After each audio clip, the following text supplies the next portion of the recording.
So I'm back! Apologies to anyone who was waiting for updates.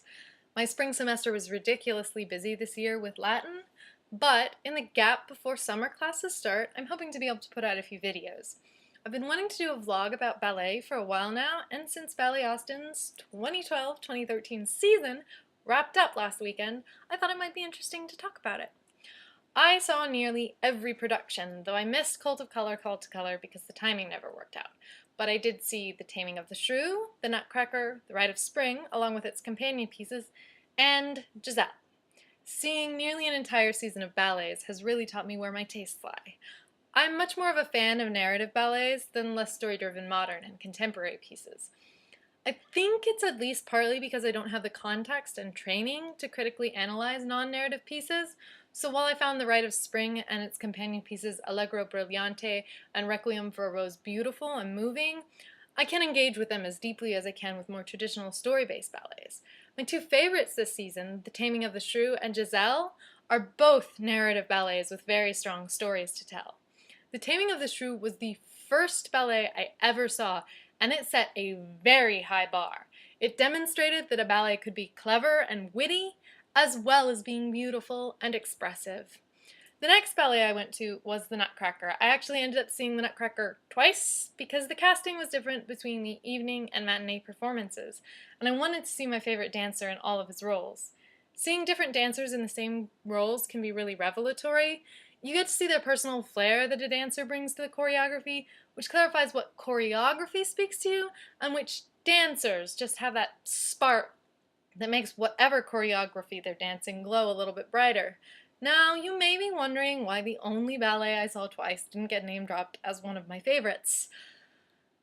It's because most of the action of The Nutcracker takes place in an extended dream sequence.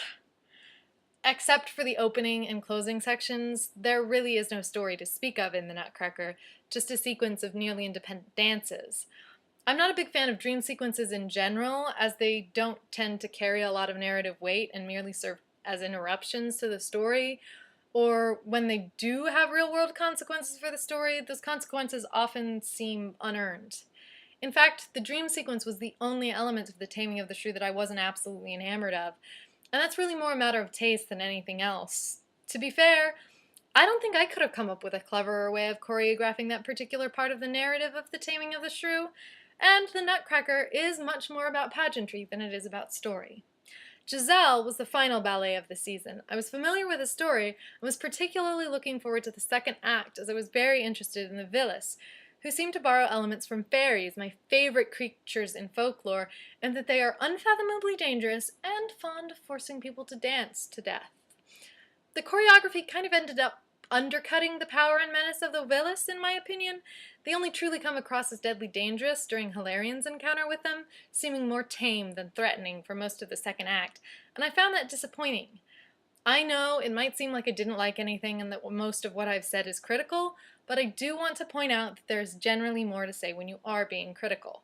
It takes fewer words to say that something was beautiful and you loved it than it takes to pin down what elements of something are not to your taste or are less than perfectly executed and how they are so. So in closing, I would like to say that this season of Ballet Austin was beautiful, and I loved it.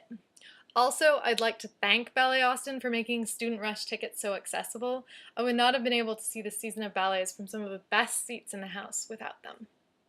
Bye!